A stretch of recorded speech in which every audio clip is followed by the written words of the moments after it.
পরীক্ষা হয়ে গেছে, তাই আমি যাচ্ছি মামার বাড়ি। আমিও যাচ্ছি। হ্যালো বন্ধুরা, কেমন আছো সবাই? আজকে শেয়ার করছি তোমাদের সাথে গতকালের একটা ভিডিও। আমাদের সকালটা শুরু হয়েছিল পাস্তা খেতে খেতে। সবাই মোটামুটি যেহেতু বেলা করেই ঘুম থেকে উঠেছি, শীতকালে তো এমনিতে ভালোও লাগে না তাড়াতাড়ি উঠতে, আর যেহেতু কাজ নেই আমিও বেলাতে উঠেছি। মিষ্টি তো স্কুলেই যায়নি, পরীক্ষা শেষ হয়ে গেছে বলে, আর মিঠাই তো অ্যাজ ইউজুয়াল বেলাতেই উঠেছে, তাই সবাই একেবারে পাস্তা দিয়েই শুরু করেছিলাম নিজেদের সকালটা। তারপর কিছু ভিডিও শ্যুট করার ছিল, সেইগুলোই করাচ্ছিলাম মিষ্টি মিঠাইকে দিয়ে।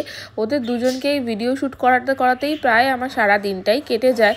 আর তারপর দুপুরের খাওয়া দাওয়া সেরে নিয়ে একটু বিকাল থাকতে থাকতেই আমরা বেরিয়ে পড়েছিলাম মিষ্টুর মামার বাড়ি যাব বলে, কারণ ওদেরকে মামার বাড়িতে ছেড়ে দিয়ে আমাকে আবার কাজে যেতে হতো। আর যেহেতু পরীক্ষা শেষ হয়ে গেছে, তাই মিষ্টুর বায়না যে দুদিন মামার বাড়ি গিয়ে কাটিয়ে আসবে, তাই ওদেরকে নামিয়ে দিয়ে গেলাম। আর যাওয়া মাত্রই দেখতে পাচ্ছ মাঠে খেলতে লেগে গেছে দুজনেই। একজন তো বলতে আসছে আমাকে যে আমাকে খেলতে নিচ্ছে না, তুমি একটু বলো, মানে বাচ্চাদের মধ্যে যা হয় আর কি। তারপর ওদেরকে টাটা বাই বাই করে করে আমি তো চলে গেছিলাম আমার কাজে, তখন আর ভিডিও নিতে পারিনি। অ্যান্ড রাতে ফিরে ভাত খাচ্ছিলাম, যেহেতু দুপুরবেলা আমি ভাতটা খাইনি, পাস্তা খেয়েছিলাম বলে পেটটা অনেকটা ভরা ছিল, তাই রাতে ফিরেই দুপুরের ভাতটা খাচ্ছিলাম। আর মেনুগুলো তো দেখেই নিলে, নতুন করে আর কি বলবো।